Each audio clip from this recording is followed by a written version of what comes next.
జనసేవ చేయాలని ఉందో ఇప్పటికీ గోదావరి నది ఒడ్డున ఇచ్చినటువంటి ఒక దత్తముక్తి క్షేత్రము ఎన్ని వేల మందికి అక్కడ అపర కర్మలు చేసుకుంటూ సంతోషపడుతున్నారంటే అప్పుడప్పుడు వెళ్ళి అక్కడ స్నానానికి కూడా కుంభమేళానికి కూడా వెళ్ళినటువంటి 2 మాటలు వెళ్ళాను. మళ్ళీ ఈ 4 ఏళ్లుగా ఎందుకో ఈ పర్యటన ఎందుకు చేయలేదో అది భగవంతుడికే తెలుసు. చంద్రబాబు నాయుడు గారు వస్తూ ఉండగానే మళ్ళీ యాత్ర చేయాలని ఒక ఉత్సాహం మనసులో బయలుదేరింది. అది ఇప్పుడు ప్రారంభం చేసుకొని జరుగుతుంది. మొత్తం ఆంధ్రప్రదేశ్లో ఎంత పాదుకా క్షేత్రాలు ఉన్నాయో, ఎన్ని స్వామీజీ స్థాపన చేశారో, ఈ జతకు చెప్పినట్టుగా అన్నదానం చాలా ముఖ్యమైనటువంటిది మన ఆశ్రమాల్లో, ఆ పీఠాల్లో. అట్లా ఆ కార్యక్రమాన్ని వాళ్ళకి ప్రోద్బలించి ఇంకా ఎక్కువ చేయండి అని చెప్పడానికి కోసం సంతోషపడుతున్నా.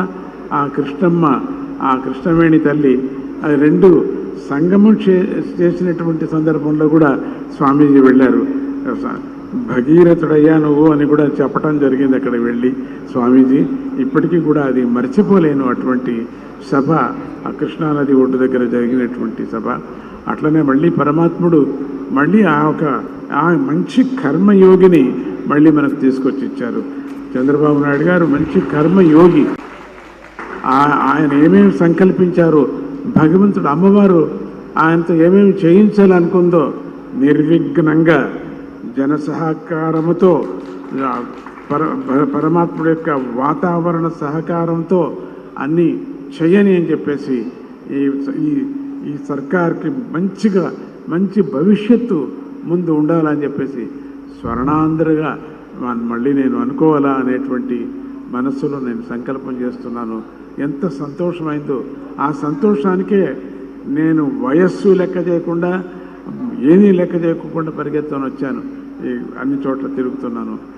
చంద్రబాబు నాయుడు గారికి మంచి శక్తిని, మా ఆత్మస్థైర్యాన్ని, అట్లనే ఆ చుట్టూ ఉండేటువంటి ఆ పరివార మంత్రాంగానికి అటువంటి శక్తిని, నిస్వార్థమైనటువంటి సేవా శక్తిని వాళ్లకు ఇవ్వని, ఆయన యొక్క సంకల్పం నెరవేరని అని జగన్మాత అయినటువంటి గీతామాతను అన్ని చోట్ల మేము ప్రచారం చేస్తున్నాం. ఆ గీతామాతను కూడా ఈరోజు పారాయణం కూడా చేశారు. గీతా పారాయణం ఎంతోమందికి గోల్డ్ మెడల్ కూడా తీసుకున్నారు.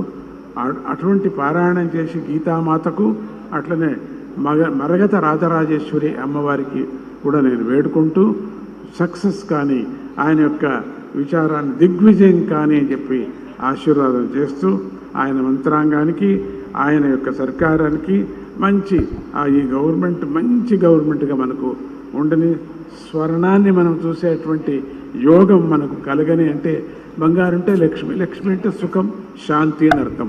అటువంటి సుఖ శాంతులు ఉండని అని చెప్పి వేడుకుంటూ ఇక మళ్ళీ నేను వదలటానికి ఇష్టం లేదు. అంత సంతోషంగా ఉంది. ఆ సంతోషం హృదయంలో ఉంది, బయటికి రావటం లేదు. అట్లా ఆ సంతోషాన్ని వ్యక్తం చేస్తూ ఆయనకు మంచిది కానీ అని చెప్తూ